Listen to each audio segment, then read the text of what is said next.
The Rothschilds bought controlling interest in England's British East India Shipping Company and the illegal opium trade with China. They offered junior partnerships to New England's leading American families. The Russell, Coolidge, Delano, Forbes, and Perkins families became fabulously rich, smuggling opium aboard their speedy clipper ships into China. In 1820, Samuel Russell bought out the Perkins Syndicate and ran the opium smuggling operation with his partner, Warren Delano, Jr., who was the grandfather of President Franklin D. Roosevelt. The United States flag was designed after the British East India Company flag with 13 red and white stripes. Both flags copy the red and white striped sails of the Viking ships, which were the color standard for the tribe of Dan. Finally, Britain found a commodity that China would take: opium. Imported from India. Just a few chests at first, and then thousands.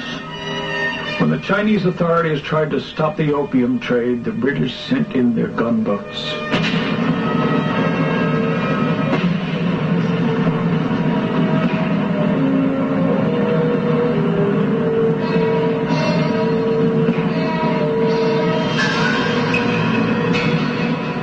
After nearly 20 years of turmoil, the Treaty of Tianjin in 1858 not only allowed opium to be imported, but handed over China's ports and all her international trade to Western control. After the war, opium poured into China on an even greater scale, and her emperors were powerless to stop it. In 1842, the British stole Hong Kong from China in an opium drug deal called the Treaty of Nanking. The Russell family, who controlled the U.S. arm of the Rothschild drug smuggling operations, set up the Skull and Bones fraternity at Yale University. America's big money families formed the fraternity's inner power circle. Taft, Russell, Schiff, Harriman, Bush, Warburg, Guggenheim, Rockefeller, Stimson, Weyerhaeuser, Vanderbilt, Goodyear, and Pillsbury were all members.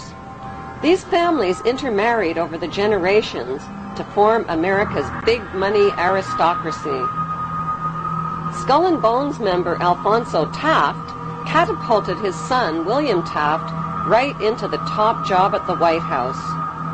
President Taft's 17th Amendment to the United States Constitution guaranteed the right of big money insiders to hand-pick senators and buy control of the United States Senate. Today, the most influential members of the CIA, the U.S. government, and big finance are Skull and Bonesmen.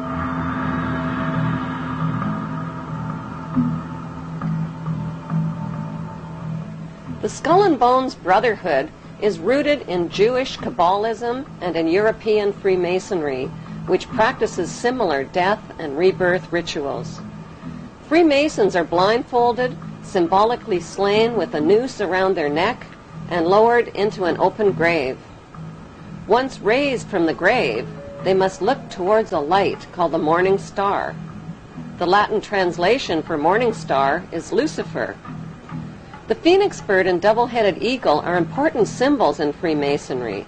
In Egyptian mythology, the phoenix bird is a god who rose to heaven in the form of a star like Lucifer after his fire immolation of death and rebirth. Death and rebirth themes in satanic witchcraft are marketed to youth in movies like Harry Potter and Lord of the Rings.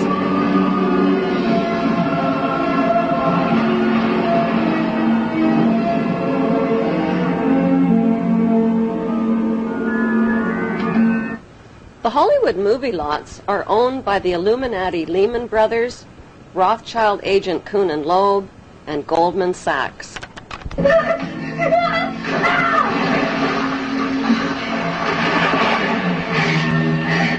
Freemasonry has a pyramid structure. The highest level is a 33rd degree Mason.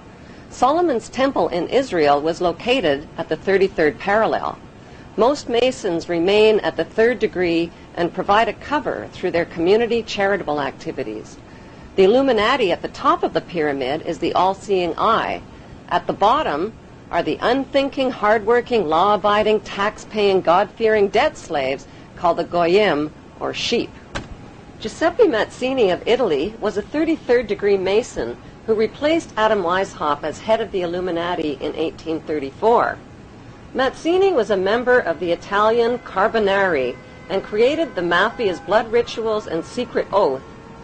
He gave the dreaded Cosa Nostra the name Mafia. Mafia is an acronym spelling the names of the original mafiosa godfathers: M for Mazzini, A for Otto Riza, F for Ferti, I for Incendi, and A for Avaligmenti. The Mafia arrived on American shores in the 1890s with Illuminati financing to establish underground networks and the black market system. Mazzini appointed America's Albert Pike as sovereign pontiff of Universal Freemasonry and the coordinator of the Illuminati U.S. activities. Pike was a Tennessee Ku Klux Klan judicial officer. A known Satanist, Pike indulged in phallic worship and the occult. He wore a satanic Baphomet symbol around his neck and used his bracelet to summon Lucifer. Pike used the KKK to keep blacks out of the Masonic lodges. In August 1924, Imperial Wizard Hiram Wesley Evans organized a parade of 40,000 Klan members down Washington's Pennsylvania Avenue to the Washington Monument. This event proved the Klan had achieved power, not just in the South and Midwest, but on a national level. In a letter to Mazzini dated August 15, 1871, Pike graphically outlined a blueprint for 3 planned world wars. World War I would weaken, topple, and destroy the powerful Tsarist government in Russia.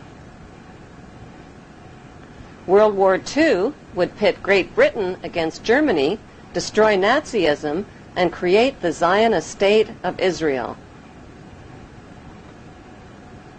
World War III would be ignited by fueling aggression between the Zionists of Israel and the Arab world, who would eventually destroy one another.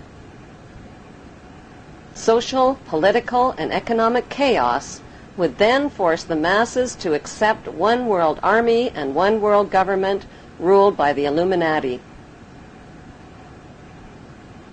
In Pike's famous Masonic guidebook called Morals and Dogma, he writes, "Lucifer, light bearer, strange and mysterious name to give to the spirit of darkness. Lucifer, the son of the morning, is it he who bears the light? Doubt it not."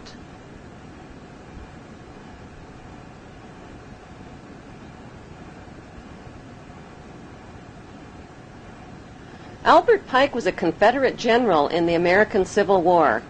The Rothschilds sent British agents to conspire with Pike and with U.S. politicians and provoke the rebellion that started the American Civil War.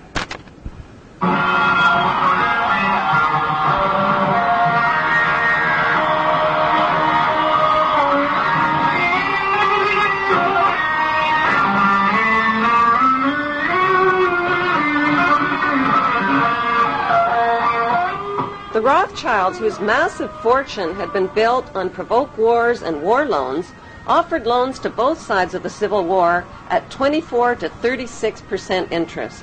When President Abraham Lincoln tried to stop the loan sharks by issuing greenback dollars interest-free, a gunman with European connections named John Wilkes Booth shot him down in cold blood.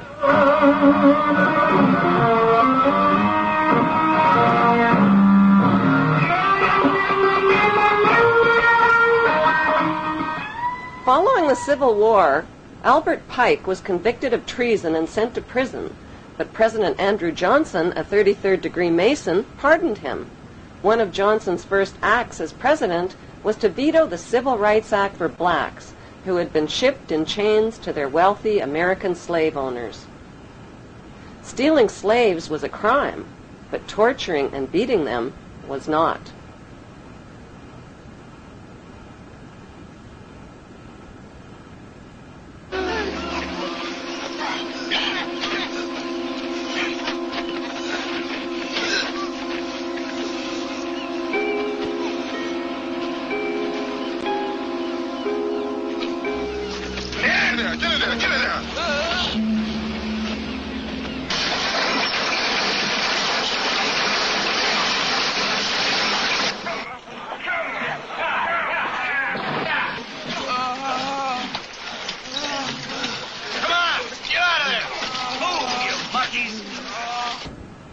A statue of Albert Pike, a convicted traitor, Satanist, 33rd degree Mason, and Ku Klux Klan racist, stands today in the heart of Washington, D.C. On the opposite side of America stands an honorary statue of Giuseppe Mazzini, the Illuminati Mafia boss who put the letter M for Mazzini into the name Mafia. Close by is another statue donated by the French Grand Orient Temple Masons,